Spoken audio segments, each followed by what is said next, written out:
Bienvenue sur la chaîne YouTube d'Astroval, l'association d'astronomie de la vallée de Joux.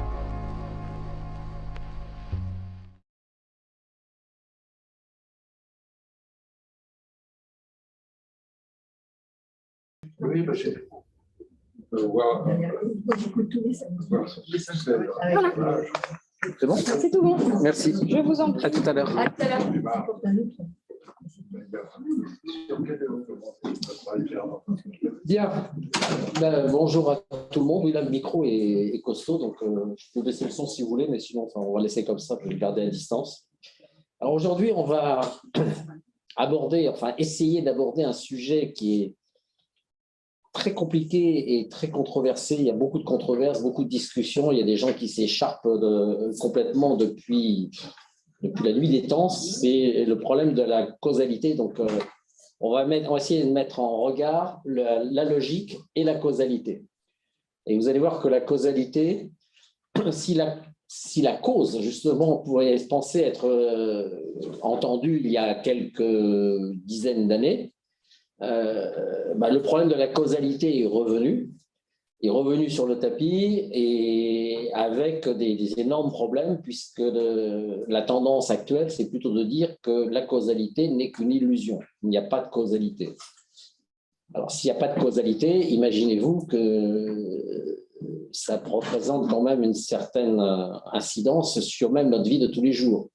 Pas de causalité, ça veut dire pas de relation entre une cause et un effet, ou du moins pas forcément, pas de cause évidente entre un phénomène et puis un deuxième phénomène derrière. Donc, ce n'est pas parce que vous faites quelque chose et que vous pensez que ça va suffire pour que c'est un effet donné que cet effet se déroule. Il va statistiquement se dérouler, mais en fait, il pourrait très bien ne pas se dérouler, ça échappe complètement à votre contrôle. Donc, ça voudrait dire qu'en fait, on n'est pas maître de la situation du tout. Alors, j'ai le même problème que la dernière fois.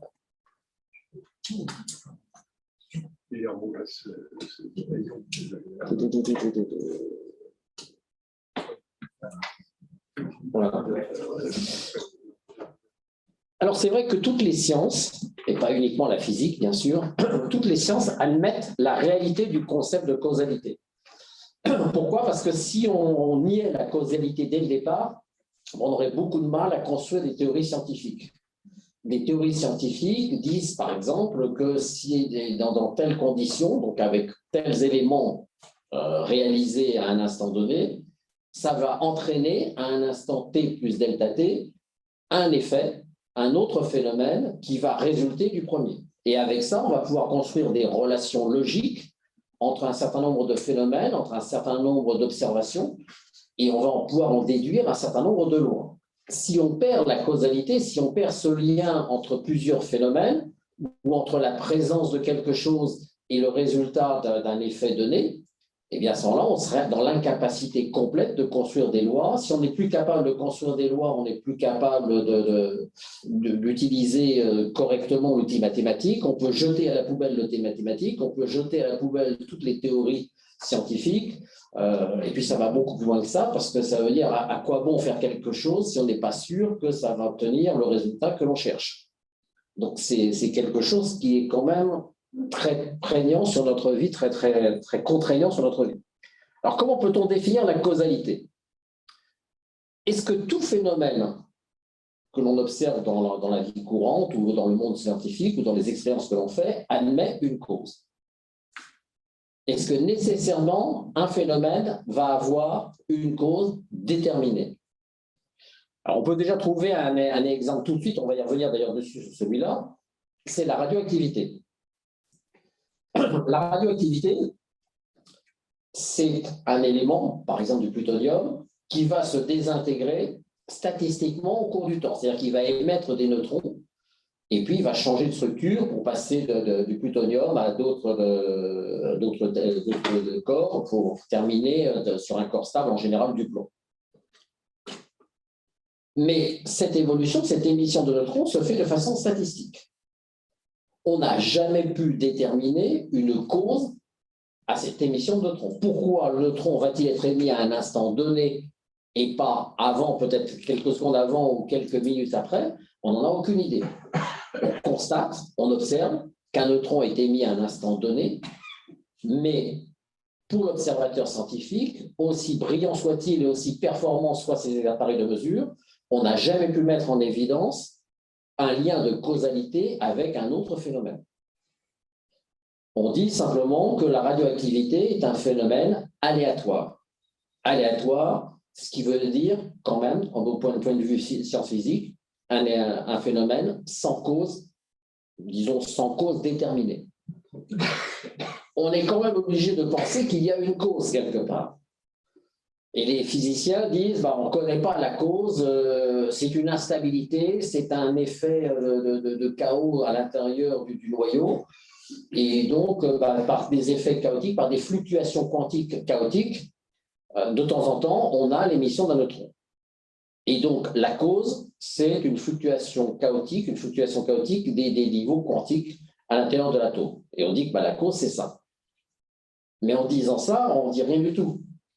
Parce qu'on évacue le problème, mais on ne trouve pas de solution réelle par rapport à ce que l'on dit. Donc la cause, pour tout phénomène, admet-il une cause? Non, a priori non. Et on verra que l'intrication, c'est encore bien pire. Mais je me garde l'intrication pour tout à l'heure, parce que l'intrication, c'est un sujet extrêmement complexe. Tout phénomène, toute dynamique a-t-il au moins une cause?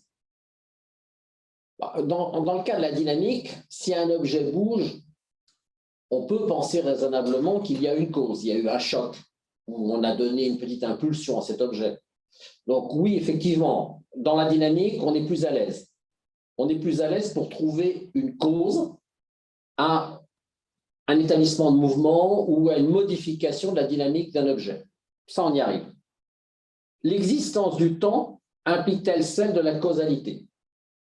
Autrement dit, est-ce que la causalité est forcément dans la direction de la flèche du temps? Pour le dire autrement, est-ce que les causes sont toujours antérieures à l'effet? Vous allez me dire, c'est évident. Ah ben non. On va voir qu'il y a des causes qui sont postérieures à l'effet.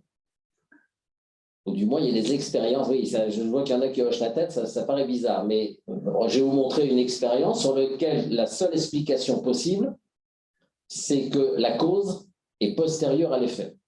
Et peut être aussi loin après l'effet que l'on veut. Ce qui est surprenant, mais ça découle des théories physiques telles qu'on les conçoit actuellement. Alors, de deux choses l'une, ou les théories physiques sont fausses, mais là, ça nous entraîne dans des révolutions de pensée extrêmement importantes que la majorité des gens ne sont pas prêts à franchir. Ou alors, on n'a rien compris à notre réalité. C'est plutôt vers cette solution-là que je pencherai. On est un peu des ânes, que l'on pense que l'on sait beaucoup de choses et qu'en fait, on ne sait pas grand-chose et qu'il serait peut-être temps de se remettre au travail. Cette solution me satisfait personnellement beaucoup plus que la première. Mais on y reviendra. Monsieur, excusez-moi. Oui. Et l'entropie là-dedans?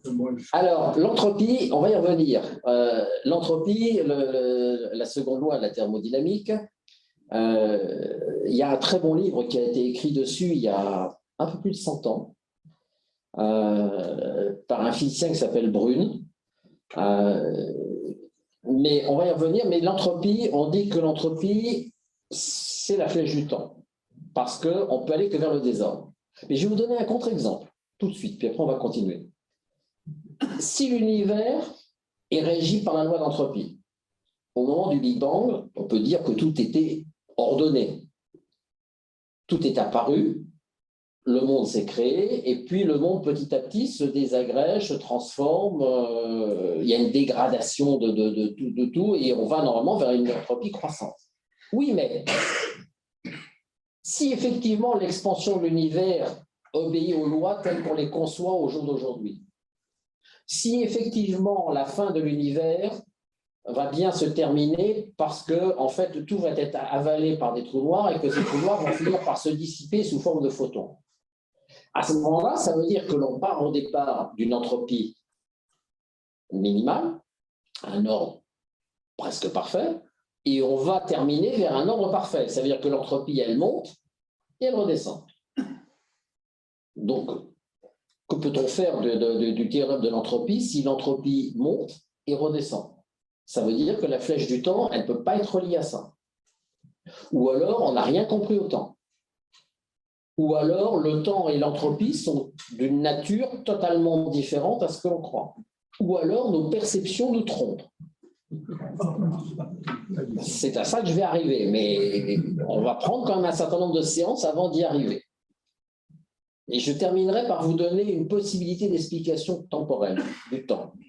Et vous verrez que à ce moment-là, ça peut surprendre. Mais on va y revenir. Mais vous voyez que l'entropie, dire que l'entropie, c'est la flèche du temps, il faut être prudent.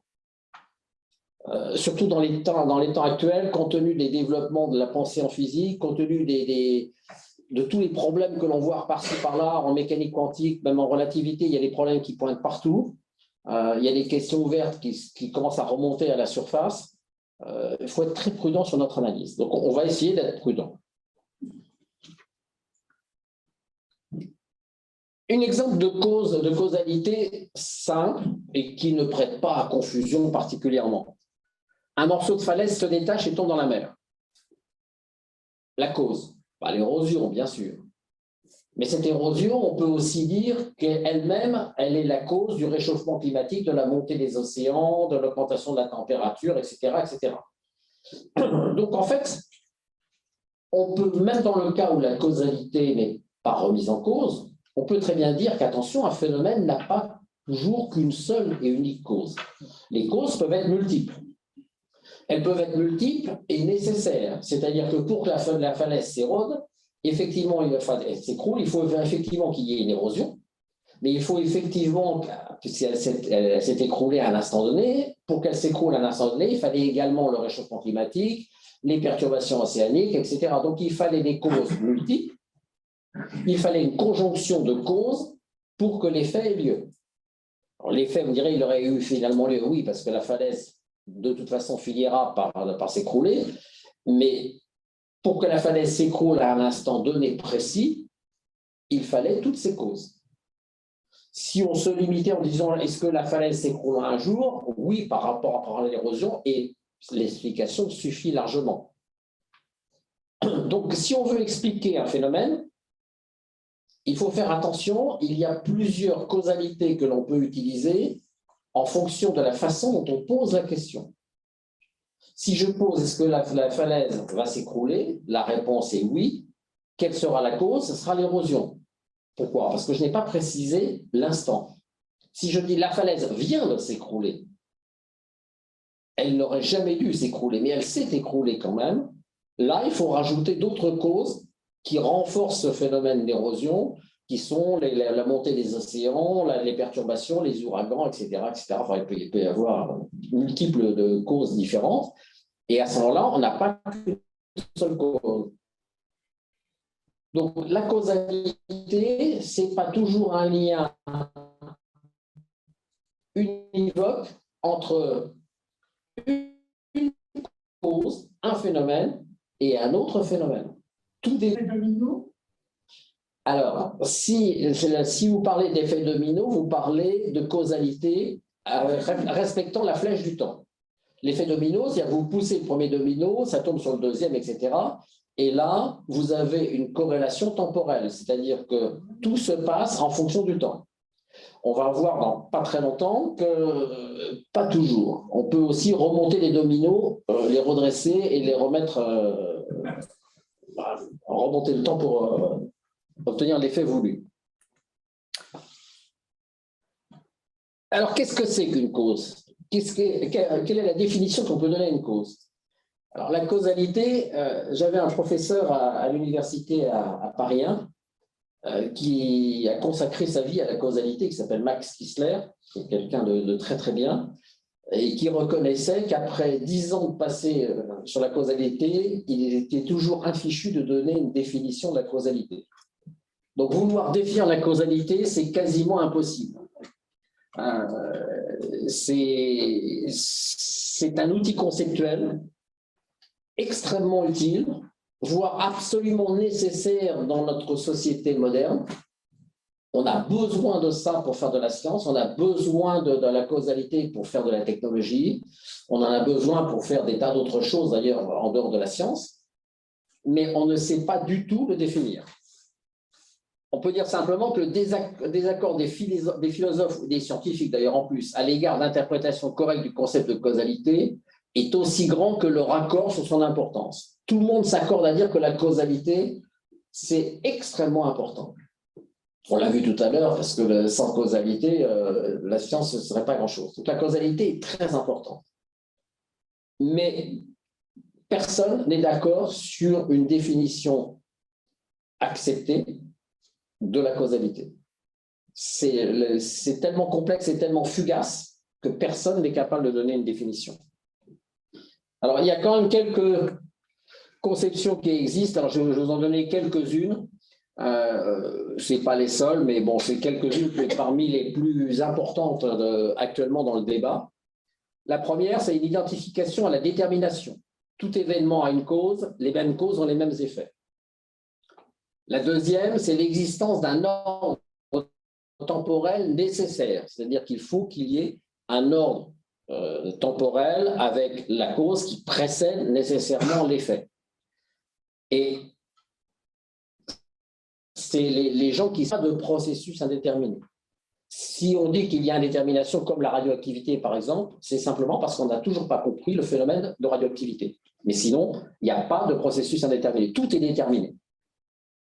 L'existence, par contre, il y en a d'autres, et c'est la position majoritaire, qui partent du principe qu'il y a des processus indéterminés par nature, dont, bien sûr, la radioactivité. Et pour eux, les causes sont subsumées par les lois physiques, les lois de la nature. Cette conception accepte l'existence de phénomènes soumis à des lois probabilistes, donc non déterministes. Et eux, parmi eux, on trouve bien sûr tous les tenants de la mécanique quantique. Tous ceux qui soutiennent, qui admettent la validité de la mécanique quantique partent du principe qu'il y a des processus indéterminés, donc il y a des processus dans lesquels on ne connaîtra jamais la cause, et ceci par nature. Et ça ne sert à rien de se poser la question, parce que la question elle-même n'a pas de sens. C'est presque au niveau dogmatique. Il n'y a pas de logique particulière, on pose ça comme postulat. Et par dogme, on accepte de ne pas se poser la question. Dans le modèle standard. Dans le modèle standard, oui. Donc voilà. Et puis, il y a ceux qui pensent que la causalité doit relever simplement du seul sens commun. Et donc, c'est inutile d'essayer de lui substituer un concept scientifique. Et on retrouve dedans les gens, les puristes de la mécanique quantique, c'est-à-dire parmi les gens de la mécanique quantique, les puristes des puristes, ceux qui soutiennent ce qu'on appelle l'école de Copenhague, c'est-à-dire les fils et filles de pensée de Niels Bohr. Et la position de principe de Bohr, je vous la rappelle parce qu'elle est encore enseignée dans l'enseignement supérieur, c'est comme cela, un point, c'est tout, ça ne se discute pas, et ça ne sert à rien de chercher une explication. Et ça, je me souviens d'un professeur de mécanique quantique en 2014, pas vieux, qui a donné, en réponse à une question d'un élève en master 2, lui a dit, écoutez, je n'ai pas d'explication, c'est comme ça, un point c'est tout, ça marche, et c'est idiot simplement de chercher à se poser la question du comment ou du pourquoi. C'était net, clair et sans appel. Autrement dit, si vous voulez faire carrière, vous arrêtez de poser ce genre de questions. Oui. Excusez-moi, quand on parle de cause première. Quand on parle de cause première, on parle de la cause initiale, celle qui initie le processus. Par exemple, dans la falaise, si on revient à la falaise, si la falaise s'est écroulée maintenant, aujourd'hui, on va dire la cause première. Bien sûr, c'est la conséquence de l'érosion, mais la cause première, c'est le réchauffement climatique, c'est les tempêtes, etc. On va dire que c'est le réchauffement climatique, c'est la cause première. La cause seconde, ça va être l'érosion entraînée par ce réchauffement climatique et puis les intempéries, les tempêtes, etc.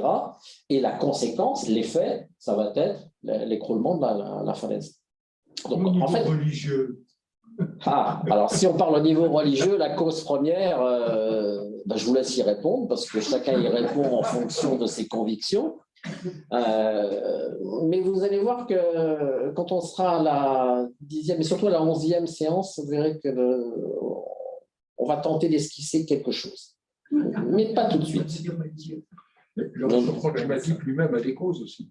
Le réchauffement climatique a des causes, et à ce moment-là, effectivement, si on remonte, on va remonter complètement, on peut remonter jusqu'au Big Bang. Il n'y a aucun problème. Et si on remonte au Big Bang, on remonte à la cause première. La cause première étant qui a créé le Big Bang. Oui. Les scientifiques extrêmement orientaux disent tout est impermanent. Je partage totalement, à titre personnel, cette vision, sauf que j'y ajouterai quelque chose.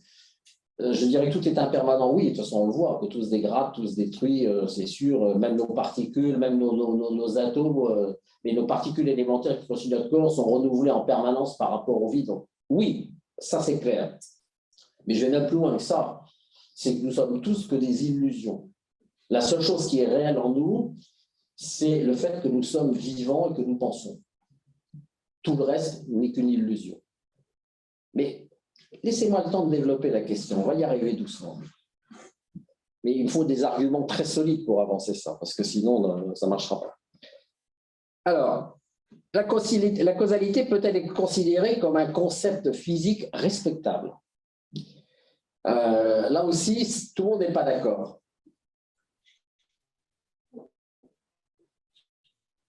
Ça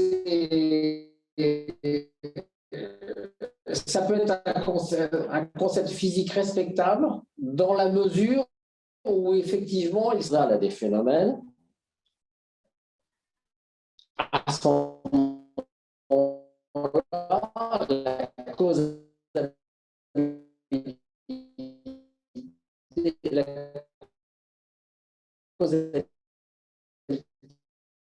du point de vue physique, cette fois-ci du point de vue scientifique, est-ce qu'on a vraiment bien compris le concept de causalité? Est-ce qu'on l'utilise correctement? Est-ce que l'on pense juste? On pense jamais juste, bien sûr, mais quand même. Par exemple, un physicien va dire deux événements sont reliés comme cause et effet si et seulement si une quantité déterminée d'une grandeur conservée est transférée de l'une à l'autre. Ça, c'est la définition de la causalité pour un physicien. Je vous précise bien que c'est limité aux physiciens. Et ça, cette définition de la causalité est parfaitement acceptée par la communauté des physiciens. Il faut qu'il y ait transfert d'une grandeur.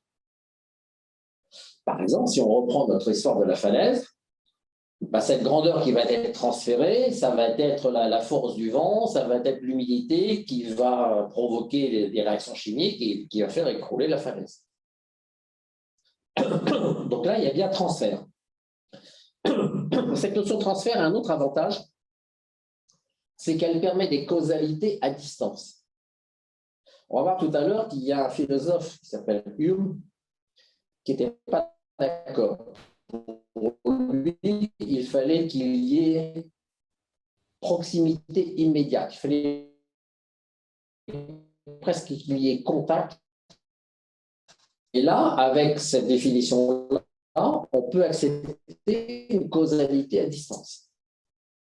Par exemple, on peut très bien dire que si une météorite tombe sur Terre, c'est simplement parce qu'elle est rentrée dans l'attraction terrestre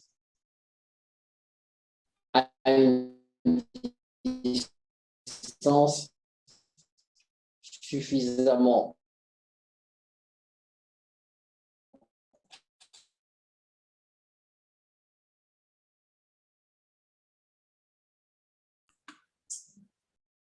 Alors, justement, la position de Hume est un petit peu différente. J'aime bien Hume parce que c'est un grand philosophe que j'aime beaucoup. Et ensuite, je trouve qu'il a une analyse extrêmement cartésienne, extrêmement scientifique de la situation. Pour lui, pour qu'il y ait causalité, il faut qu'il y ait trois conditions nécessaires. La contiguïté, la précédence et la répétition. La dernière, pour lui, c'est une condition qui implique une subjectivité propre à la perception de l'homme. Bien sûr, parce que pour qu'il y ait une répétition, pour qu'un phénomène se répète, pour que l'on dise, bah oui, finalement, c'est cette cause-là, cet événement-là qui va être la cause d'un deuxième phénomène. Il faut qu'il y ait répétition. Mais cette répétition, elle n'est observée et acceptée par l'homme que par le moyen de sa perception. C'est notre perception qui nous dit, oui, effectivement, il y a répétition du phénomène, je fais le phénomène A, et si j'ai le phénomène A, à ce moment-là, le phénomène B va se dérouler. Mais ça, c'est nous qui nous le disons par rapport à notre perception. Rien ne nous dit, rien ne nous prouve que notre perception n'est pas fausse. Qu'est-ce que nous percevons? Nous ne percevons qu'un aspect extérieur. Nous ne percevons qu'une apparence des choses. Rien ne nous dit, rien ne nous assure, rien ne nous garantit qu'effectivement, cette causalité, elle est totale, elle est acquise. C'est un raisonnement parfaitement subjectif. L'objectivité n'est pas prouvée. La contiguïté. Alors là, Sayoum, il tient énormément, c'est une position très personnelle. Il dit, pour qu'il y ait causalité, il faut qu'il y ait contiguïté. C'est-à-dire qu'il faut que la cause précède à un instant infiniment proche l'effet, et à la limite, il faut qu'entre le phénomène cause et le phénomène effet, il y ait pratiquement contact entre les deux. Et ensuite, la précédence, bien, Hume, bien sûr, est quelqu'un de son temps, de son époque. Pour lui, il faut qu'il y ait causalité temporelle, donc il faut que la cause précède l'effet. Moyennant quoi, effectivement, il arrive à cette position en disant que pour qu'un événement soit une cause par rapport à un effet, il faut qu'il y ait ces trois conditions. Et on va voir que la troisième, je vous ai mis en tout petit à la fin. Un contre-exemple, c'est l'expérience de la com quantique à effet retardé. Alors, pour ceux qui n'étaient pas là, je vais vous la rappeler, mais on va y revenir sur cet effet de la com quantique à effet retardé. C'est une expérience optique très, très célèbre qui a été faite dans les années 2013-2014, qui a été faite par deux groupes, un groupe français et un groupe israélien, qui ont fait une très belle expérience que je vais vous essayer de vous décrire très facilement. Vous avez ici un émetteur qui émet des photons individuels. Il émet des photons un par un, c'est-à-dire qu'un jet de lumière tellement faible qu'on peut compter les photons qui sortent. Et puis, ce photon ici, il est envoyé sur un miroir semi-réfléchissant, c'est-à-dire qu'un premier trajet ici et un deuxième trajet qui traverse. Et là, les deux boîtes noires, vous avez des boîtes qui sont des boîtes à effet d'intrication. C'est-à-dire que le photon qui arrive ici, il va provoquer l'émission de deux photons intriqués. C'est-à-dire que quand un photon arrive ici, il émet un premier photon dans cette direction-là et un deuxième dans cette direction-là. Pareil ici. Et puis, les photons qui sortent de ces côtés-là sont renvoyés par des miroirs, se retrouvent sur un écran. Et là, normalement, s'ils sont ensemble, bien sûr, ils vont interférer. Alors, soit ils sont en phase, soit ils ne sont pas en phase, mais ils vont créer un phénomène d'interférence. Quant au deuxième photon, il est renvoyé vers deux miroirs semi-réfléchissants, dont une partie est renvoyée vers ici une zone d'interférence. Mais une zone d'interférence qui est transparente, ce qui fait que les rayons peuvent continuer à passer. Donc finalement, vous avez un système un peu complexe sur lequel vous avez quatre directions qui sont indéterminées. Vous avez A, B, C et D, sur lequel on ne sait pas ce qu'on a mis derrière. On n'a peut-être rien mis.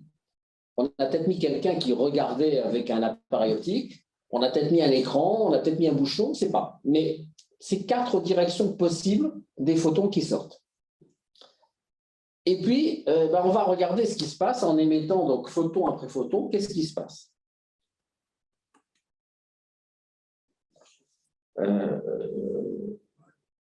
Donc voilà. Alors, on va revenir. Par contre, il faut que je revienne. Alors là, ça va être un peu compliqué à revenir. Non, si j'y arrive. Supposons qu'ici, en M, sur la zone d'interférence, et là, En fait, je n'ai pas un miroir, mais j'ai un bouchon, c'est-à-dire un écran noir qui absorbe le photon, c'est-à-dire qu'il est absorbé, puis c'est tout, c'est fini, on n'en parle plus. Donc, il n'y a plus que cette partie-là qui existe. Là, les photons arrivent ici et là, donc qu'est-ce qu'on va avoir? On va avoir une figure d'interférence. Les photons vont interférer et vont donner une figure d'interférence. Maintenant, je décide ici de remettre le miroir semi-réfléchissant, c'est-à-dire que là, j'ai bien un bouchon, c'est-à-dire qu'ici, je n'ai plus rien, tout est absorbé, là, tout est absorbé, et ici, je me crée un petit trou pour regarder à travers, et j'essaie de regarder ce qui se passe. Si je regarde ce qui se passe, ça veut dire que je peux observer le photon qui va arriver ici, donc je peux mesurer son instant d'arrivée, donc je peux déterminer sa position. Si je peux déterminer sa position, eh bien, ici, la conséquence, c'est que ça va détruire l'effet d'interférence. Pourquoi? Parce que, en créant ce petit trou, j'ai la possibilité de déterminer le moment où va arriver le photon. Comme je connais le moment où va être émis le photon, ça veut dire que je connais à ce moment-là le trajet, je retourne dans la mécanique classique et je ne peux plus avoir interférence puisque je détermine la position. Si je détermine la position d'événements qui sont intriqués, je détruis l'effet d'interférence. L'effet d'interférence n'existe qu'à condition que je ne puisse pas déterminer la position ni le moment d'émission du photon. Donc, si je crée un trou, ici, je détruis l'effet d'interférence. Alors, même chose à distance. Donc, supposons ici, maintenant, je mets un miroir pur et dur, c'est-à-dire que là, c'est émis, mais je ne peux pas le mesurer. La même chose, je garde tout ça et je ne regarde que cette zone-là. Et puis, cette zone-là, j'oriente les miroirs de telle façon que cette zone-là, là, je suis sur la Terre et là, je suis sur une planète dans la galaxie d'Andromède. Je pointe bien la direction dans une galaxie d'Andromède, je suis vraiment très, très, très, très loin. Et puis, cette zone, elle est masquée complètement, mais à un moment donné, je fais un petit trou pour essayer de regarder soit le photon qui arrive dans la direction C, soit le photon qui arrive dans la direction B. Comme ces photons sont intriqués, il y a action instantanée des photons de l'un sur l'autre. C'est-à-dire qu'à partir du moment où je crée le petit trou ici, instantanément, la figure d'interférence disparaît. Mais maintenant, du point de vue temporel, qu'est-ce qui se passe? Le photon, pour aller de là sur Andromède, il lui faut quelques années-lumière pour y aller. Ce n'est pas tout de suite. Donc, ça veut dire que le photon qui est arrivé là, celui qui arrive à cet instant-là, il est juste parti ici, il est loin d'arriver à Andromède. Donc, quand je perce un petit trou ici pour regarder, je suis largement dans le futur par rapport au photon que je vois ici. Donc, ça veut dire que quand je regarde là et que je détruis le phénomène d'interférence, ça veut dire qu'un effet dans le futur va agir dans le passé. J'ai une causalité rétrograde. Et ça a été prouvé. Ils ont fait l'expérience, pas sur Andromède bien sûr, mais ils l'ont fait avec des distances assez lointaines en enroulant de la fibre optique pour aller se donner des distances, et ça marche très bien. On a une causalité rétrograde. C'est-à-dire qu'on a une causalité dont la cause est postérieure à l'effet. C'est quand même un tout petit peu troublant. Intellectuellement, ça dérange un peu. Parce que si cet événement peut arriver dans une condition bien particulière, bien sûr, c'est une expérience de physique un peu complexe, mais si on est capable de produire, de concevoir des dispositifs qui mettent une causalité rétrograde, ça veut dire que la causalité rétrograde peut très bien exister beaucoup plus largement. Je vais vous en donner une tentation. Allez. Le Big Bang, c'est une vaste concentration de particules. Donc, on pourrait à la limite admettre que toutes les particules sont intriquées et que toutes les particules qui ont été émises dans l'univers après pour donner les étoiles, les planètes, etc., sont encore intriquées. C'est-à-dire qu'on soit dans ce cas-là. Ça veut dire que quelque chose qui se passerait très très loin de nous, sur Andromède par exemple, pour nous largement dans le futur, pourrait très bien avoir une influence maintenant sur nous. C'est-à-dire que quelque chose qui n'a pas encore eu lieu, mais qui va avoir lieu quelque part dans l'univers, pourrait très bien nous affecter, nous, maintenant, dans le passé. Ça voudrait dire que non seulement nous serions tous liés ensemble, mais que nous serions tous liés indépendamment du temps. C'est-à-dire que c'est l'unicité de tous les êtres et de tout le vivant dans l'univers de façon une, instantanée et totale. Je vous laisse réfléchir à la question. C'est un petit peu compliqué. Alors, il y a quelqu'un qui me demandait sur le web, peut-il nous donner un exemple d'une cause postérieure à l'effet? Ben voilà, c'est fait. Donc là, bon, là, je vous laisse l'explication. Là, vous l'avez sur les transparents, vous pourrez regarder tranquillement. J'ai redécrit ce phénomène-là sur les transparents. Donc, on va revenir à Hume. Pour Hume, penser que les objets de la perception possèdent une identité indépendante qui leur permet de subsister au travers du temps et d'exister sans que nous les percevions est une illusion. Et en ce sens-là, alors ce texte, cette phrase de Hume a été écrite, je l'ai extrait du traité de la nature humaine, ça a été écrit, ça a été écrit à l'époque de Hume, donc je ne sais pas, c'était au XVIIIe siècle quelque part. Non, c'est là. Ouais.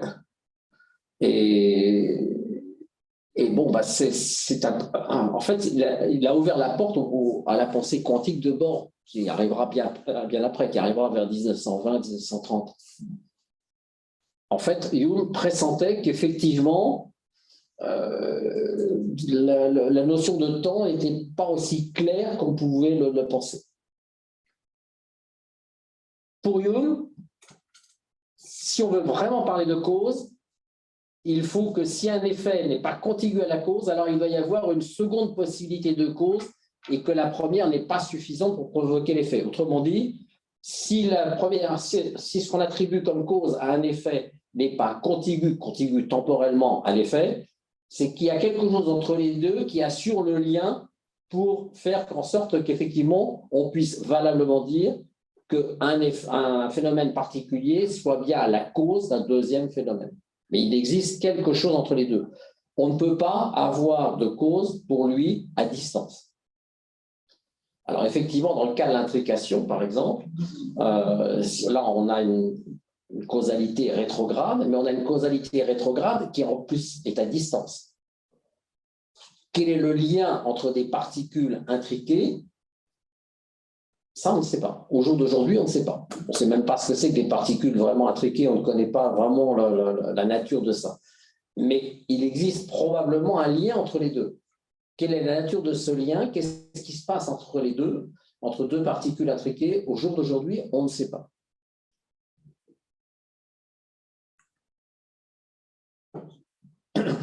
Alors aujourd'hui, les scientifiques, j'ai mis que les philosophes et scientifiques modernes pensent autrement. J'aurais dû mettre « essaye de penser autrement » parce qu'ils sont un peu dans des contradictions. Ils ne peuvent pas penser ça parce que ce n'est pas possible, ce n'est pas accessible, ce n'est pas acceptable pour eux. Donc, ils essaient de penser autrement, ils essaient de développer une autre pensée. Et l'autre pensée, c'est que les relations causales sont toujours découvertes par l'observation. Déjà, postulat de base. En science, il ne peut pas y avoir de causalité si on n'a pas observé une antériorité d'un phénomène A par rapport à un phénomène B. Pour qu'on dise que A entraîne B, il faut qu'il y ait une observation répétée, validée, vérifiée avec ce qu'on appelle un sigma suffisant. C'est-à-dire qu'il faut qu'il y ait un taux de reproductibilité suffisant pour qu'on puisse dire, pour qu'on puisse affirmer que oui, si A existe, alors B ça va exister aussi.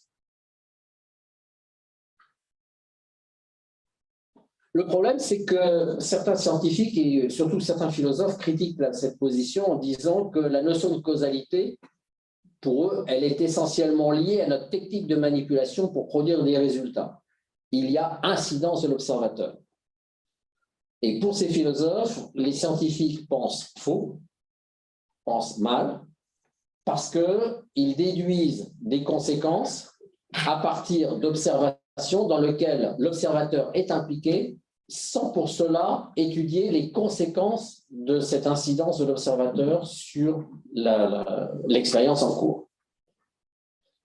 Par exemple, c'est un exemple célèbre, c'est si vous allez à l'Observatoire de Paris, vous allez voir les horloges atomiques. Il y a les horloges atomiques qui font partie du réseau mondial, les horloges atomiques qui figent le temps mondial.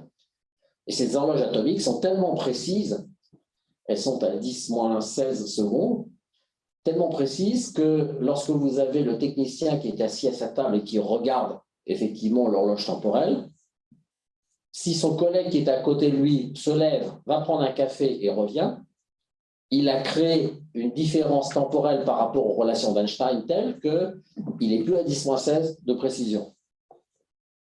Donc, le simple fait que l'observateur se lève, aille prendre son café et revienne, déjà, la mesure qu'il fera ne sera plus exactement à 10-16. Pourquoi? Parce qu'il a créé une vitesse de déplacement entre l'horloge atomique et lui qui a été prendre un café ou qui a été faire un tour.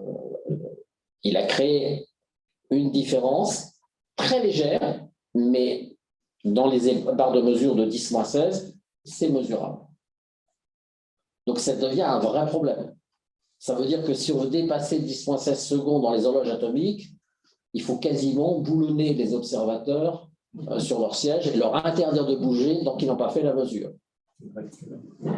C'est quand même un problème. Si on a vraiment un besoin urgent, qu'est-ce qu'on fait? On arrête la mesure, il faut être deux et il y en a un qui se dévoue. Mais bon, ça a l'air de rien, mais ça pose de vrais problèmes. Ça veut dire que quand vous faites votre mesure, vous êtes pris de prendre vos précautions avant.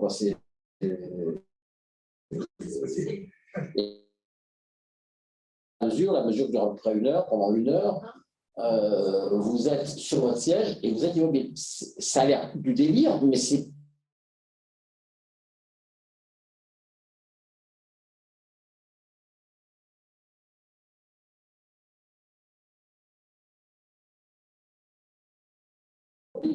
par rapport au dispositif de mesure.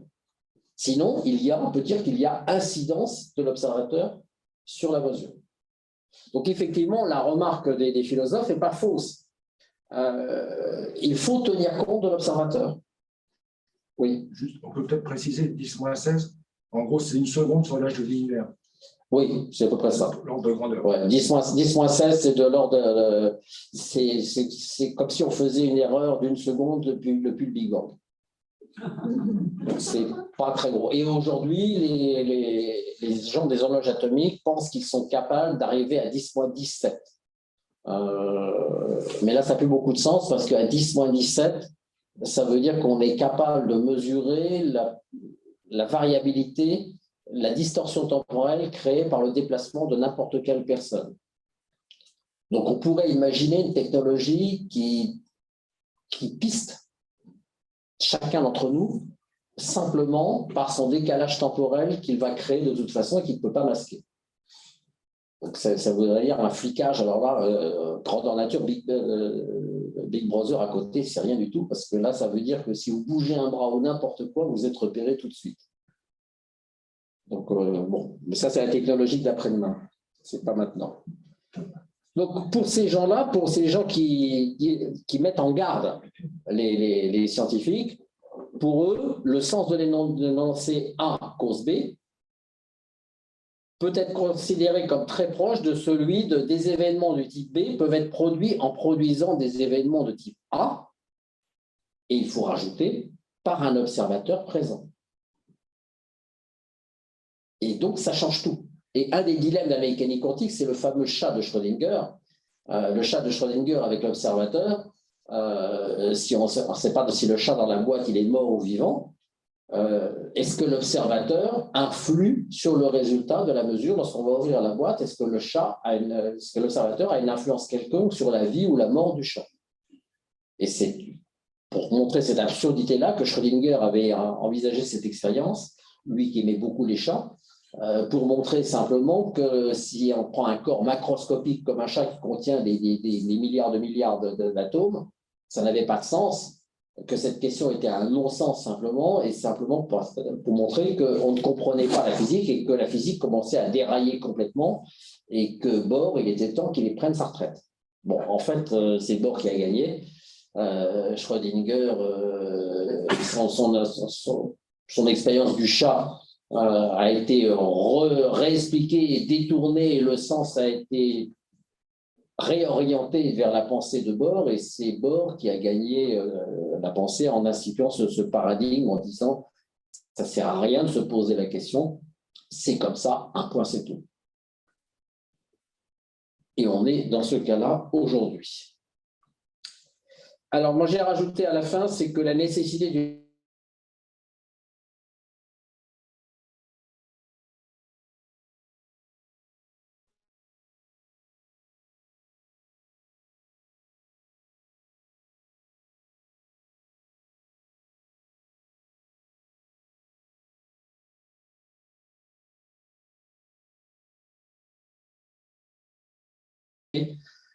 d'une observation.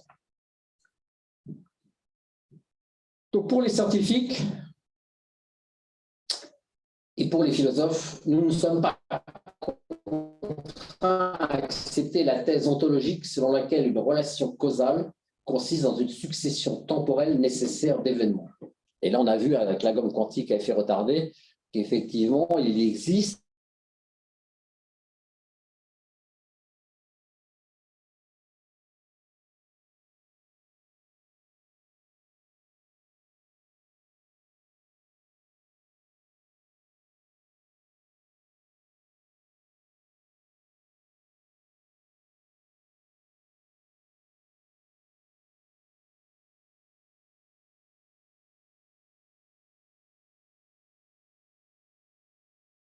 des vecteurs de vitesse relative d'un astre par rapport à l'autre. Le passé ou le futur de quelqu'un éloigné va dépendre des vitesses relatives des uns par rapport aux autres. Un phénomène pourra nous apparaître comme qu'il soit dans le passé ou dans le futur, selon qu'on le regarde avec une vitesse dans un sens ou dans l'autre. Donc la relativité elle-même peut conduire à des effets observés de causalité dite rétrograde. Alors en fait, dans le cas de la relativité, la causalité n'est pas rétrograde, mais par l'observation, elle est rendue rétrograde. Parce que l'observation nous donne un effet comme si tout se passait du futur vers le passé. Ce n'est pas le cas, c'est une illusion, mais c'est une illusion qui nous donne un résultat de mesure réel par nos systèmes d'observation. Donc après, il faut corriger ça par tout un système de pensée qui va rétablir la vérité en disant non, ce que vous avez vu, ce n'est pas la réalité, c'est simplement une illusion. La réalité, c'est autre chose, on fait un calcul et on remet les choses en place. Et là, on retombe dans une causalité normale. Mais même la relativité peut conduire à des illusions monstrueuses. Oui. S'il n'y a pas de temps, il n'y a pas de causalité. Ah si. Ah si. L'intrication, c'est un exemple de causalité sans temps. Vous prenez deux particules, elles sont intriquées, elles se séparent, elles s'éloignent dans une direction diamétralement opposée. Et une des particules, vous allez l'observer. Eh bien, cette observation va créer un effet automatiquement de détermination sur l'autre particule qui sera instantané. Donc, il n'y aura pas causalité dans le sens, il n'y aura pas effet après un temps donné, puisque la corrélation entre les deux événements sera instantanée. Delta T égale 0. Donc, il n'y a pas rétrograde, il n'y a pas d'effet rétrograde, il n'y a pas d'effet de causalité temporelle normale, il y a simplement une causalité sans temps. Et si vous allez plus loin, si vous lisez un physicien comme David Bohm vous expliquera que le temps n'est pas absolument nécessaire et que l'on peut expliquer tout ce qui se passe sur Terre et dans l'univers sans temps. Et à ce moment-là, les phénomènes de causalité deviennent des phénomènes de causalité atemporels. Bon, c'est pas facile à lire. David Bohm, il n'est pas simple à lire, mais il a écrit des livres entiers sur la question. Alors, on va donner quelques exemples un peu pour refroidir les neurones parce qu'on en a besoin. Des exemples de causalité simple, des questions de causalité simple qu'on peut se poser. Une boule de pétanque frappe une autre boule de pétanque que je suppose immobile. La deuxième, bien sûr, va être mise en mouvement par le choc de la première. Maintenant, cette deuxième va se prendre une vitesse dans une direction donnée.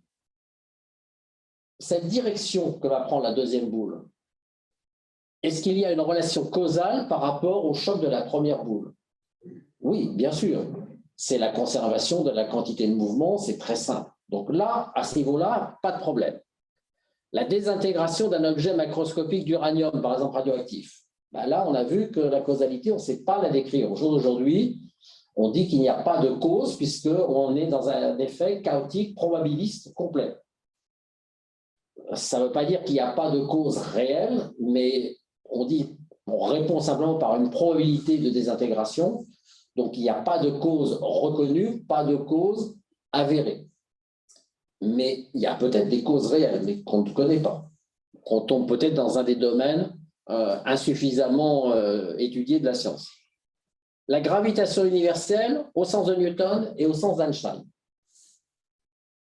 Au sens de Newton, vous avez la Lune qui tourne autour de la Terre, et pour Newton, c'était très simple.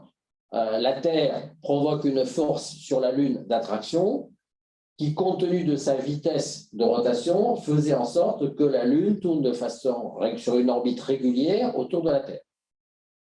Donc là, pas de problème. Il y a bien une causalité.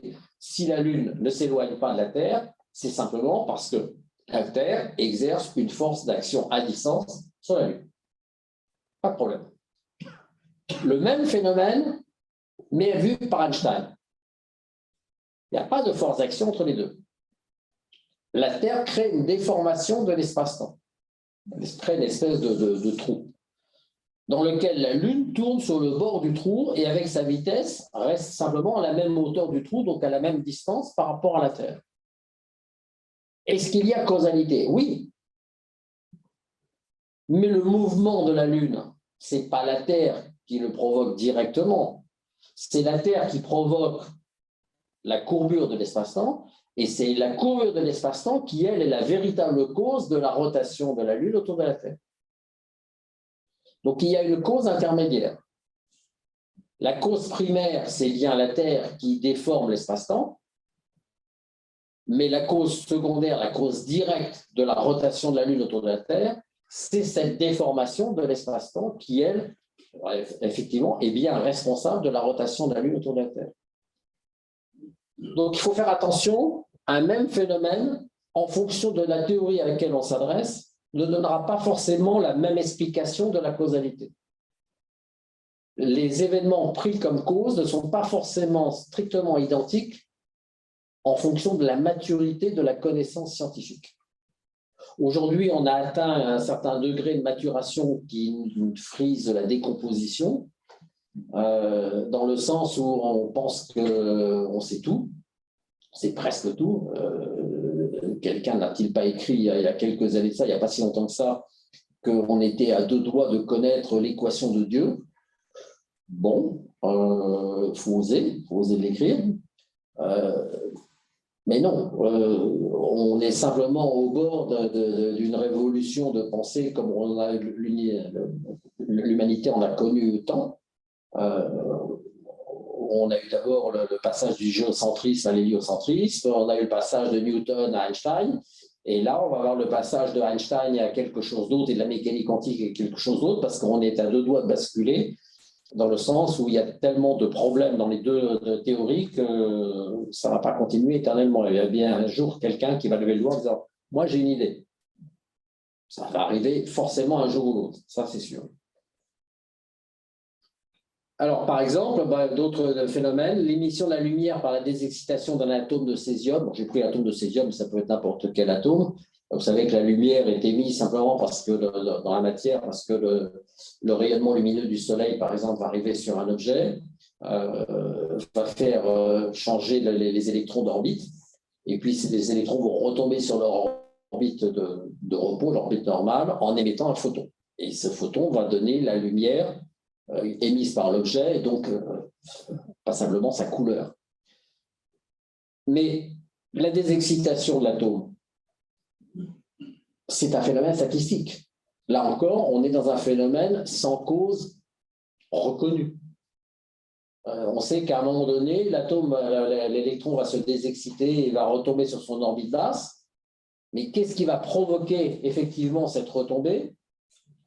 C'est des fluctuations quantiques. Donc, c'est un effet statistique. Donc, en fait, on ne sait pas. On reconnaît notre ignorance à ce niveau-là.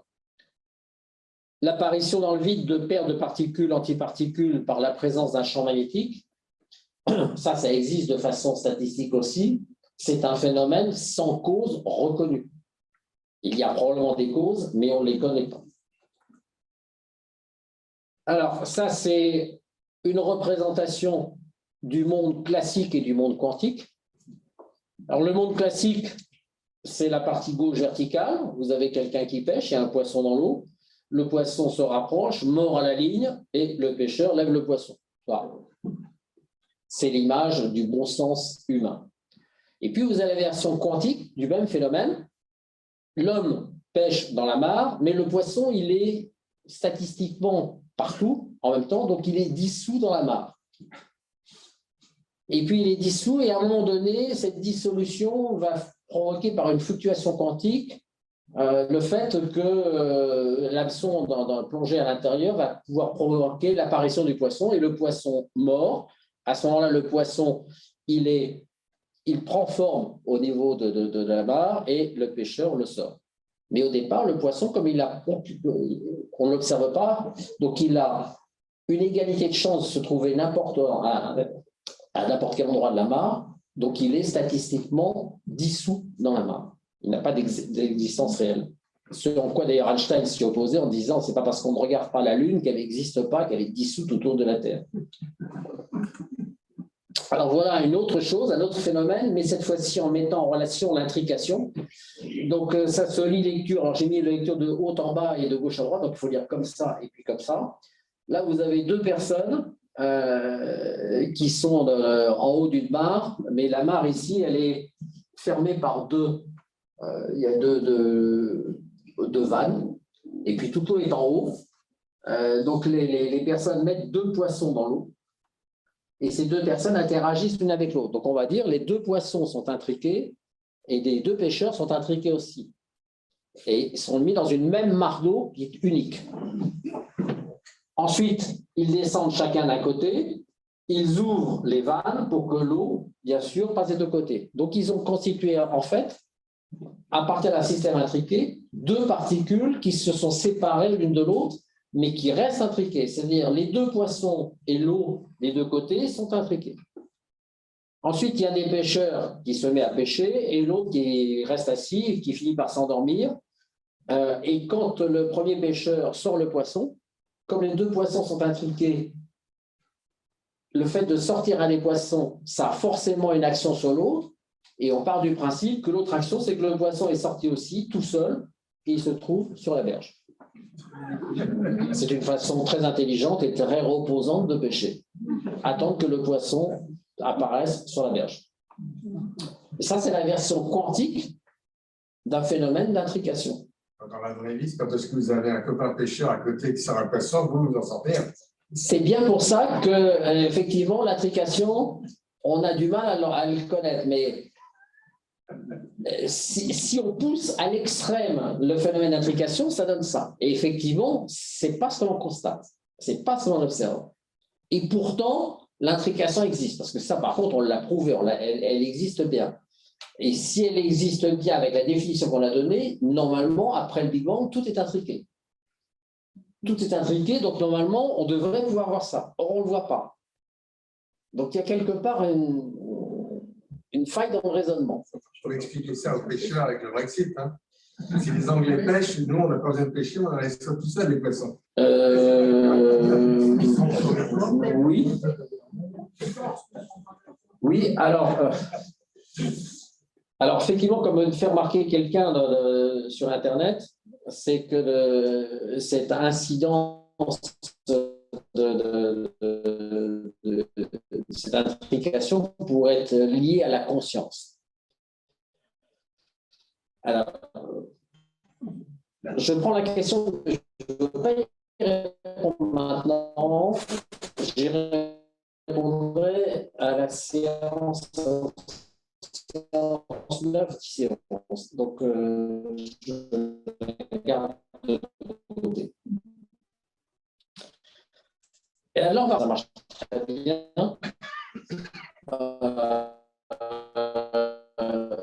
Et puis, c'est des expériences qui ont été faites, c'est des expériences qui ont été faites, vérifiées, revérifiées. Alors là, pour le coup, elles sont hyper reproductives, elles ont tellement été déroutantes qu'elles ont été faites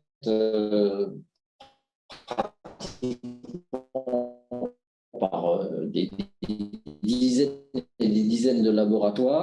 Alors, l'interféromètre de manière telle qu'elle est mise là, on peut constater, alors je vous donne le détail ici des trajets avec les déphasages, mais en fait,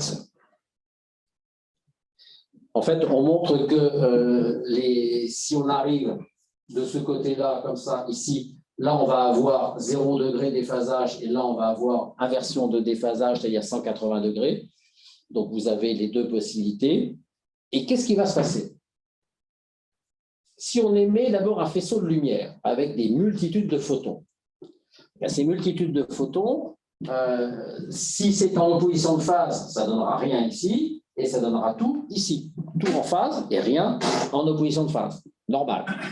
Donc là, on est dans une expérience classique d'interférence d'un interféromètre tout à fait standard. Maintenant, on refait la même chose, mais avec des photons envoyés un à un. Si on envoie un premier photon, et on s'arrange pour que le premier photon puisse arriver tout seul jusqu'au bout avant d'envoyer le deuxième photon, pour être sûr qu'il n'y ait pas mélange des genres entre les deux photons successifs. Eh bien, le premier photon qui va arriver, qui va passer, va se mettre là, et il va continuer, tous les autres photons vont arriver sur le même détecteur. C'est-à-dire que tous les photons uniques vont interférer avec eux-mêmes. Mais comment un photon peut-il interférer avec lui-même? Logiquement, ce n'est pas possible. Or, les photons vont bien interférer avec eux-mêmes.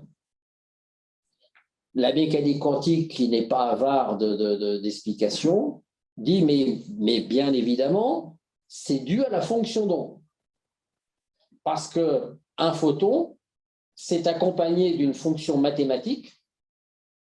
Ça, c'est bien connu que tous les photons se déplacent avec des livres de mathématiques avec eux, et que ces photons, accompagnés par cette fonction mathématique, font en sorte que, en fait, lorsqu'ils vont se promener, le photon qui va arriver ici, il va se séparer en deux virtuellement pour se recombiner finalement de l'autre côté.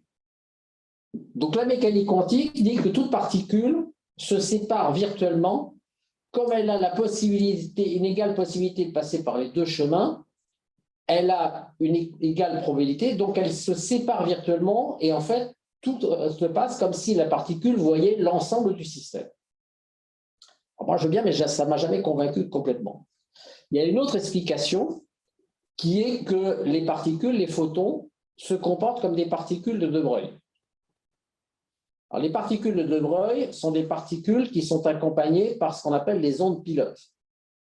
Les ondes pilotes disent simplement que lorsque vous vous déplacez, vous émettez une onde de phase et que cette onde de phase, elle se propage plus vite que la lumière, comme toutes les ondes de phase, et donc elle va se propager dans tout le système, va prendre connaissance du système et influer sur la particule qui, elle, se déplace moins vite, qui se déplace à la vitesse de la lumière, et va influer sur la particule pour lui dire où il faut qu'elle se dirige. Mais si on fait ça, si on fait cette explication selon le monde quantique, on se cache derrière une fonction mathématique. Si on utilise l'équation de De Broglie, qui est la même chose.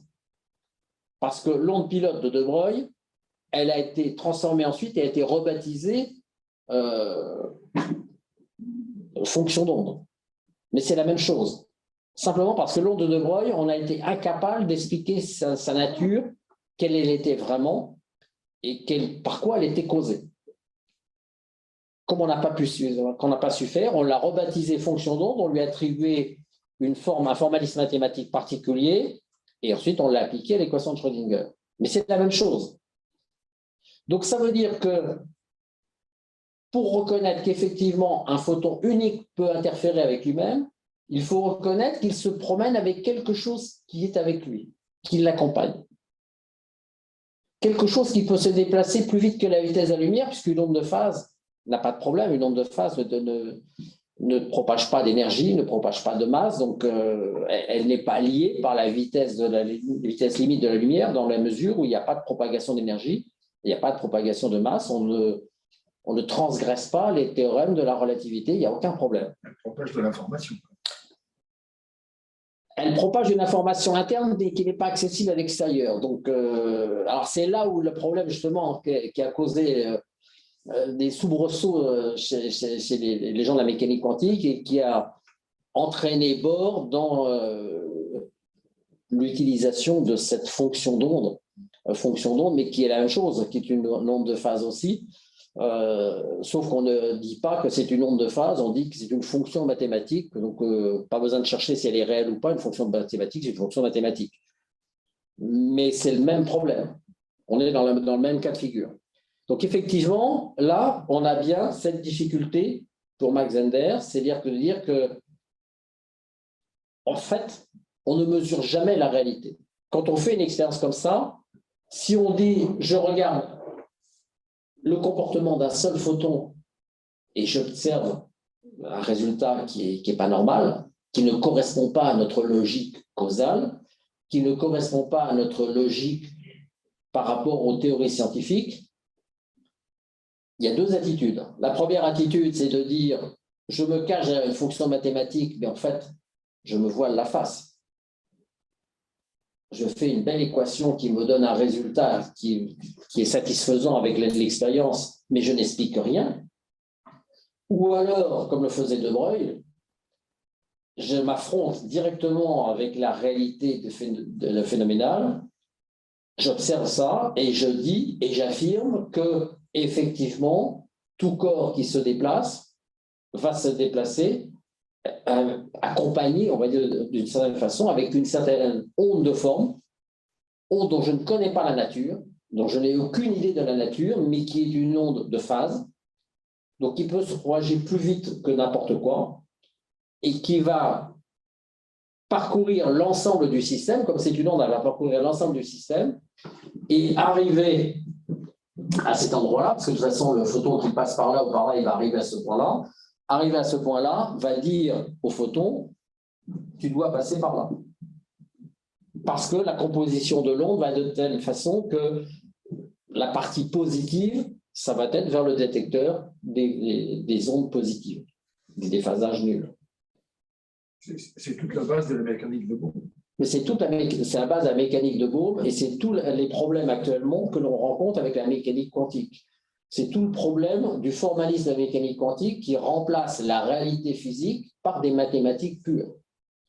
C'est tout le problème de l'interprétation quantique des phénomènes. Quand on dit que les phénomènes quantiques sont des phénomènes statistiques, c'est vrai, c'est tout à fait vrai. Il y a des phénomènes qui se passent de façon statistique, mais quand on donne des fonctions d'onde attribuées à tous les corps qualifiés de quantiques, quand on dit qu'une particule, on va affubler à une particule, on va lui attribuer une fonction d'onde, qu'à tout corps en mouvement, on va lui attribuer une fonction d'onde, c'est-à-dire à moi, en tant que personne, si on me projetait dans un canon à humain, par exemple, pour essayer de faire des figures d'interférence de canon à humain, eh bien, on serait obligé de faire la somme des fonctions d'onde de toutes les particules qui composent mon corps pour arriver à trouver une fonction d'onde qui permettrait d'interagir éventuellement avec les autres humains qui seraient bombardés sur une cible. Donc, c'est exactement ça. Mais ça veut dire qu'on n'explique rien. On calcule des choses parce que le modèle mathématique est cohérent parce que le modèle mathématique est en accord avec l'expérience, mais ça ne veut pas dire que parce que le modèle mathématique donne un résultat qui est en accord avec l'expérience, que ce modèle mathématique représente la réalité. Il y a une différence entre les deux. La preuve, c'est la théorie de Newton et la théorie d'Einstein. La théorie de Newton donne bien le bon mouvement de la Lune, la théorie d'Einstein aussi, et pourtant l'une des deux théories est fausse. Et peut-être les deux d'ailleurs, mais bon, au jour d'aujourd'hui, on sait qu'une des deux théories est fausse par rapport à ce mouvement-là. Donc il faut être extrêmement prudent dans les analyses mathématiques. Alors, ça, je vous laisse les interprétations, vous les regarderez, ça c'est tout ce que je viens de dire. On va passer à un deuxième interféromètre, un peu plus compliqué. Cette fois-ci, on va émettre des couples de photons intriqués, et voilà le montage qu'on va utiliser. On va utiliser une source, ici, qui émet deux photons intriqués, un dans cette direction-là et un dans l'autre direction. Et dans chaque direction, on a un interféromètre de Mach-Zehnder mis en opposition simplement des deux côtés. Et on s'arrange pour que la figure soit parfaitement symétrique. C'est-à-dire que toutes les distances sont exactement mesurées de la même façon avec une précision le mieux qu'on puisse faire, avec les deux détecteurs de chaque côté. Et on envoie deux photons. Alors, ce que l'on sait simplement, c'est que le photon, quand il va arriver ici, il peut suivre soit ce trajet-là, soit ce trajet-là. Mais s'il suit ce trajet-là ou ce trajet-là, de toute façon, ici, il va arriver aussi avec le même problème, opposition de phase ou en phase. Et pareil, de l'autre côté, bien évidemment, c'est exactement la même situation. Et puis, on envoie des couples de photons et on observe ce qui passe de l'autre côté. Si on envoie de la lumière, d'abord, si on n'envoie pas des photons intriqués, mais si on envoie la lumière. Si on envoie la lumière, on va obtenir des figures d'interférence et toutes des deux côtés, on va obtenir le détecteur qui va détecter l'interférence, et c'est celui-là, des deux de chaque côté, et des 1, on n'obtiendra rien, ce qui est logique. Si maintenant on utilise des photons intriqués, eh bien on va se retrouver dans le cas précédent, c'est-à-dire chaque photon intriqué va arriver sur celui-là. Mais la différence, c'est que là, dans ces cas-là, on va pouvoir mesurer l'instant où on mesure le photon qui arrive ici. Et même chose, l'instant de l'autre côté sur l'autre des deux. Si le photon émis de ce côté-là est passé par là, et l'autre a pris le chemin direct, le photon de droite, ici, va arriver avant le photon de l'autre côté. Or, quand on mesure les instants de mesure d'arrivée sur les détecteurs, on mesure toujours une corrélation parfaite. Autrement dit, le photon ici, il a deux choix possibles et équiprobables. De toute façon, on ne sait pas quel chemin il a pris, mais on sait que les chemins sont identiques des deux côtés. Donc, non seulement ils arrivent bien sur le détecteur d'interférence positive, mais en plus, quel que soit le photon des deux côtés, ils utilisent le même chemin. Comme s'ils étaient capables de se parler en disant « je monte ou je garde l'horizontale ». Tout se passe comme s'ils étaient capables de discuter l'un avec l'autre. Et on a fait l'expérience, ils ont fait ça l'expérience des milliers et des milliers de fois, donc avec des statistiques vraiment très précises. Il n'y a jamais eu la moindre erreur. La corrélation est absolue. Il arrive qu'ils prennent des chemins différents. Oui, parce que là, on a pu le mesurer. Alors, bien sûr, ça détruit complètement l'expérience. Quand on mesure ça ici, si on mesure le photon qui passe par ici, effectivement, le résultat ici n'a plus aucun sens. Donc, on ne sait plus ce que ça veut dire. Mais on peut mesurer, effectivement, quand on envoie le photon ici, on a mis de façon intérimaire des détecteurs ici et de l'autre côté, et effectivement, ils passent par l'un ou par l'autre. Ils peuvent passer par l'un ou par l'autre. Mais par contre, l'observation en étant comme ça, c'est-à-dire sans interférer, sans mettre de centimètres de mesure de deux côtés, il y a une corrélation parfaite. Mais comme on ne connaît pas le moment exact d'émission, on ne peut pas dire par où ils sont passés. Ils sont passés par le haut ou par le bas. On sait simplement qu'ils sont passés par le même chemin des deux côtés. C'est tout. Et si on essaye de mesurer par un côté ou l'autre, ça détruit tout. À ce moment-là, on obtient autant de détection ici que là, des deux côtés. Donc, l'expérience ne veut plus rien dire. Donc, si on essaye de mesurer, ça casse tout. Si on n'essaye pas de mesurer, la corrélation est absolue. Ce n'est pas 50, 60%, c'est 100% de corrélation. Donc, c'est assez bizarre.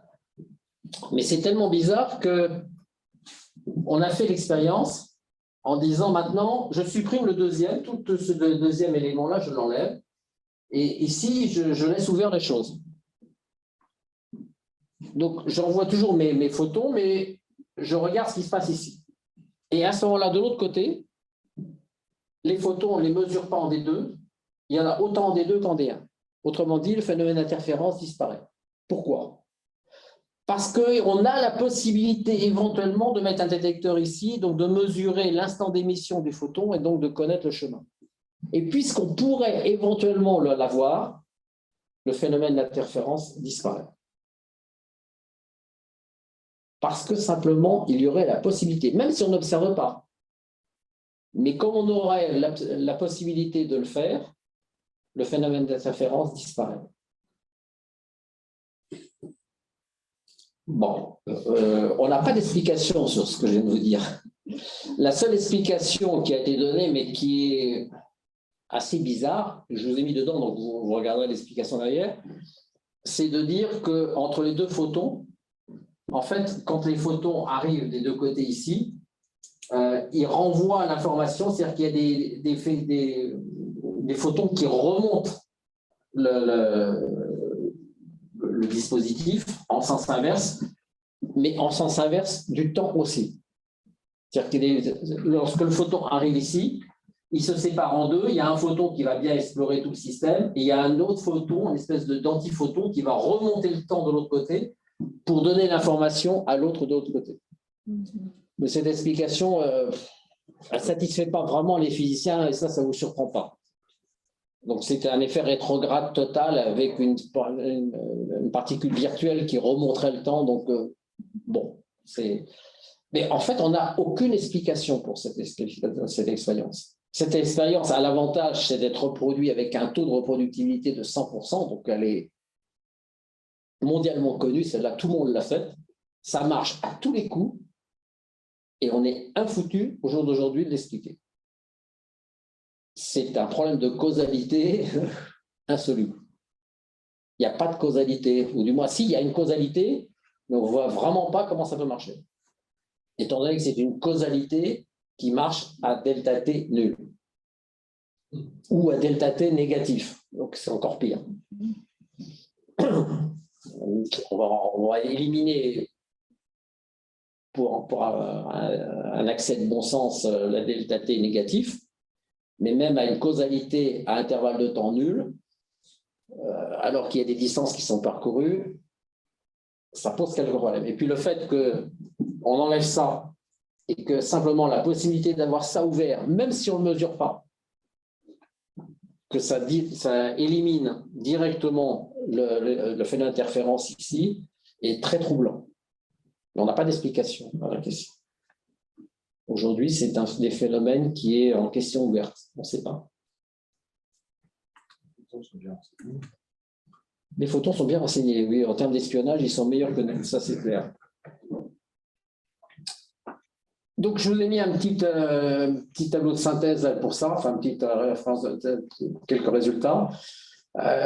Donc, les corrélations sont parfaites, même trajet, même détecteur. Où se trouve la causalité, on ne sait pas. Donc, si on supprime la partie du montage de droite, comme un détecteur à la place, eh bien, ça supprime tout à ce moment-là.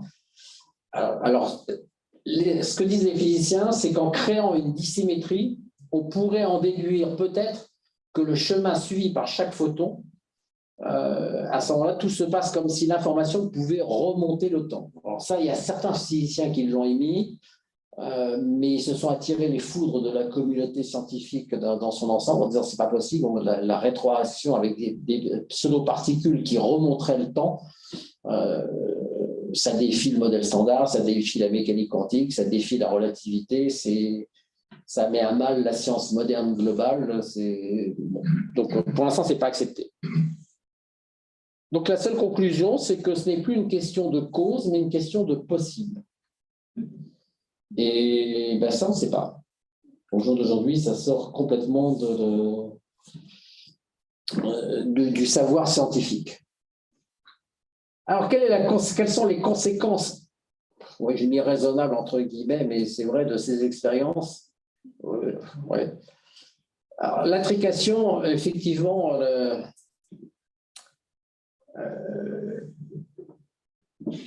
le phénomène d'intrication lie deux particules ensemble, quelle que soit la distance où elles sont, comme un seul et même système unitaire indissociable.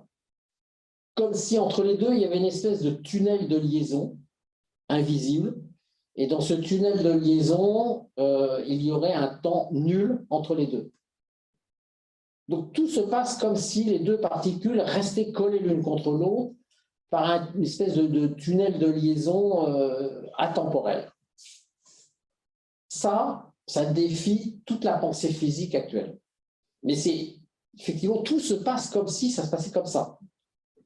Comme si c'était ça l'explication. Alors, c'est peut-être pas l'explication, on est peut-être loin de la vérité, il nous manque peut-être des tas de concepts, on est peut-être incapable simplement de penser la réalité telle qu'elle est, mais au jour d'aujourd'hui, c'est la seule solution que l'on ait.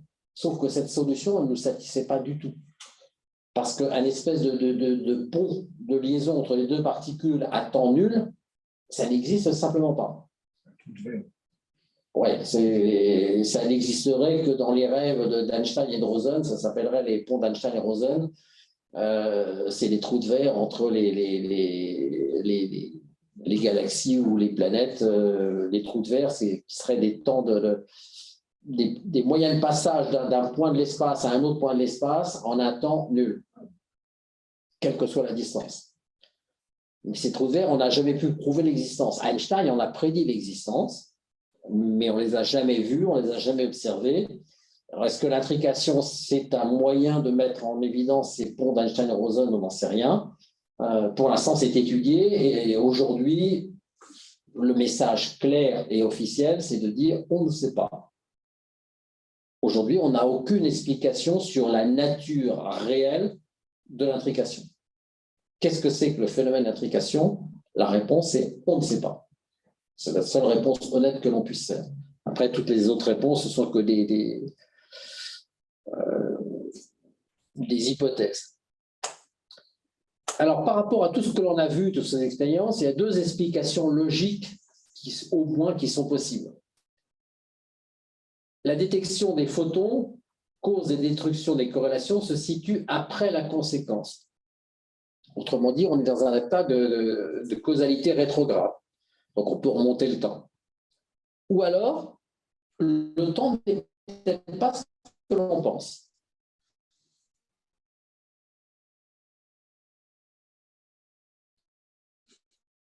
Soit on remène du temps. C'est une grandeur avec laquelle on vit au quotidien, que l'on peut mesurer, mais qu'on ne peut pas toucher. C'est impalpable, le temps. La lumière, on peut la toucher, on peut la sentir. Les masses, on peut les sentir. La chaleur, tout le reste, on peut sentir. C'est perceptible par nos sensations. Le temps, c'est impalpable. On ne voit que les effets du temps. La nature du temps nous échappe totalement. En fait, quand on dit « je perçois le temps », non, on perçoit les effets du temps. Le temps lui-même, on ne le perçoit pas du tout. On n'a aucune idée de ce qu'est la véritable nature du temps. On ne perçoit le temps qu'à travers ses effets.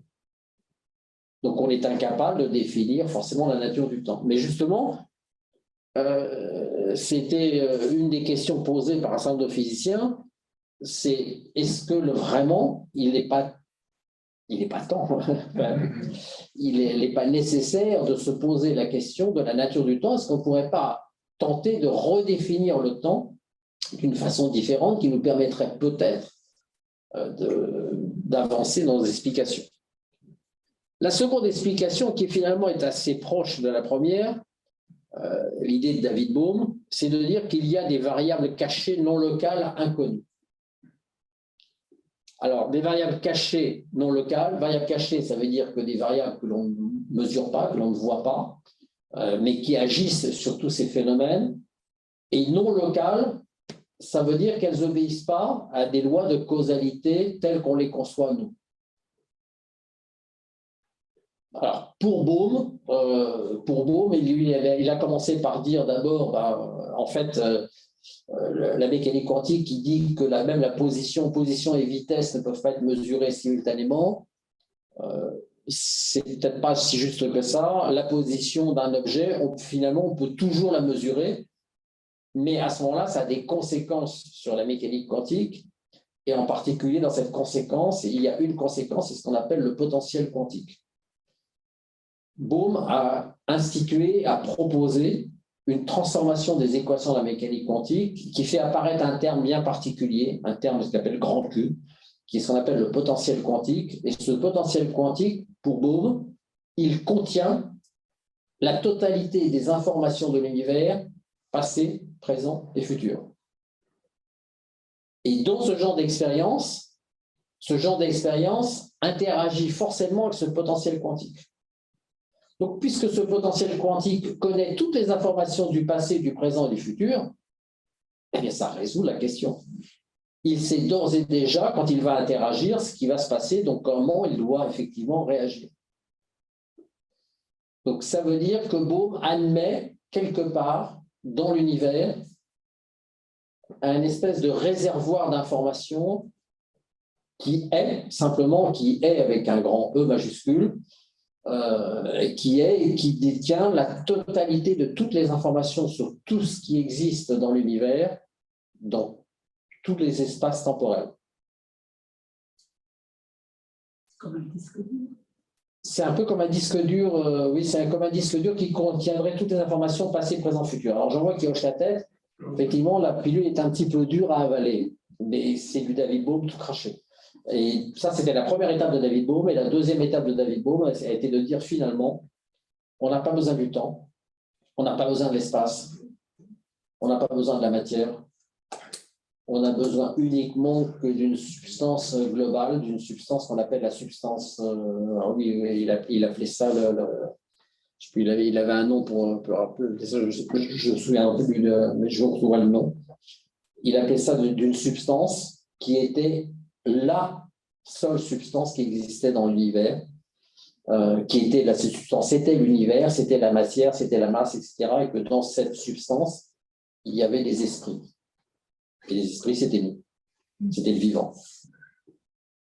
Bon, après, on n'adhère pas à ce genre de choses. Si vous voulez lire David Bohm, c'est toujours publié, David Bohm, parce qu'il a beaucoup de succès en ce moment et il est très, très lu par beaucoup de scientifiques qui sont en train de se repencher sur David Bohm complètement. C'est assez difficile à lire, mais c'est intéressant parce que c'est tout à fait d'actualité par rapport à la recherche actuelle. Pour ceux qui croient en Dieu, c'est plus facile. Pour ceux qui croient en Dieu, c'est plus facile. Pour ceux qui n'y croient pas, Bohm disait que ce n'était pas un problème parce que de toute façon, la vie se suffisait elle-même. Bon, c'était sa philosophie. Hein. Il a terminé, Bohm, il a terminé sa vie dans les bras de l'hindouisme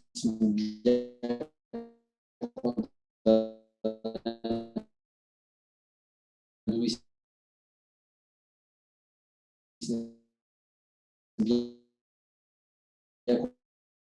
compris. Il a pris un goût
Voilà.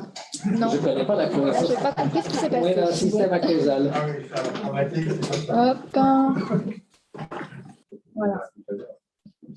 D'accord. Voilà.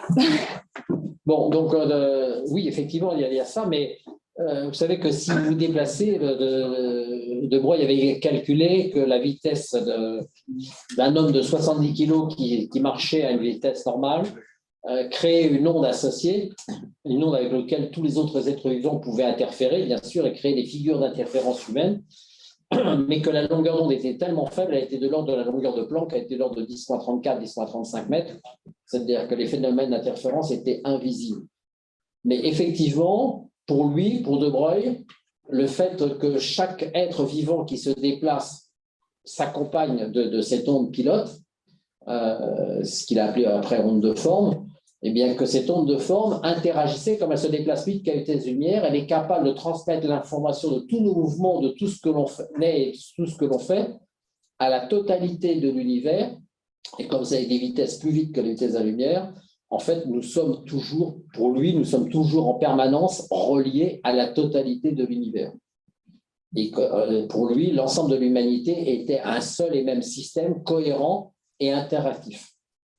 Bon, ça, c'était la doctrine de Broglie. Il a même essayé en 1934, pour ceux qui veulent retrouver ça dans les annales, il a essayé une tentative d'explication de la lumière.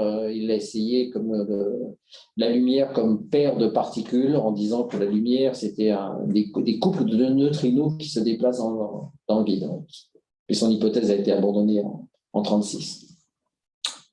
Voilà, oui. Ces fonctions d'onde, il y a l'électron d'un côté, il y a le photon de l'autre, il y a une grosse différence entre les deux.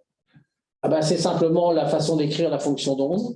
Quand vous prenez l'équation de Schrödinger, si vous mettez la fonction d'onde d'un électron et la fonction d'onde d'un photon, il y a une différence énorme, c'est qu'un électron a une masse alors qu'un photon n'en a pas, qu'un électron a une charge alors qu'un photon n'en a pas.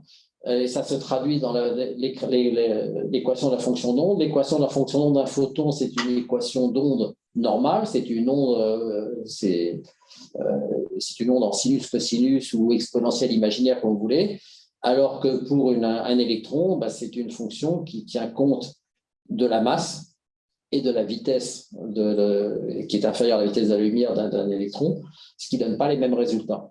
C'est une différence constante. Et du spin, oui. On va me dire, même sans spin, déjà au départ, en fonction en mode réduit, c'est ça. Oui, non, c'est très différent, mais effectivement, la mécanique quantique est capable de transformer toutes les questions non résolues en équations mathématiques qui donnent la bonne valeur, le bon résultat, mais qui ne fournissent aucune explication sur la nature de ce que passe réellement. Donc, on est capable de calculer, mais on n'est pas capable de comprendre. Ce que voulait Bohr. Bohr disait il faut que l'on puisse calculer, mais comprendre, il faut y renoncer définitivement. C'est de toute façon en dehors du champ de compréhension du possible de l'humain. Et il faut que l'homme accepte cette limitation et qu'il accepte de renoncer à comprendre. C'était Bohr. Voilà. Bohr qui a été suivi d'ailleurs dans sa conception du refus de comprendre, il a été suivi par des grands chercheurs comme Heisenberg, comme Pauli, comme Planck, comme tous ces gens-là, finalement, en France, se sont rangés à l'avis de Bohr en disant ça ne sert à rien de chercher, ça c'est du domaine de Dieu, ça ne sert à rien de chercher. On ne trouvera pas de toute façon. Voilà, je laisse son interprétation, c'est ses paroles. Vous pouvez retrouver ça dans le manuel de Bohr. Bohr a écrit en 1930 un petit fascicule sur la mécanique quantique où il explique clairement sa position en disant surtout ne cherchez pas à comprendre. Voilà. Bonne journée.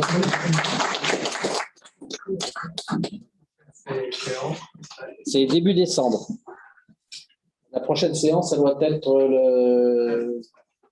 le 13 décembre. Oui, quelque chose comme ça. 13 décembre. Ouais.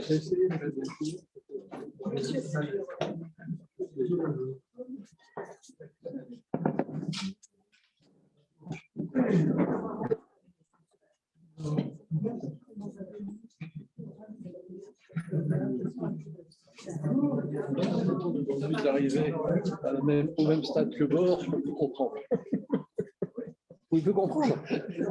Là, Ah, c'est compliqué, là, je reconnais que c'est pas simple.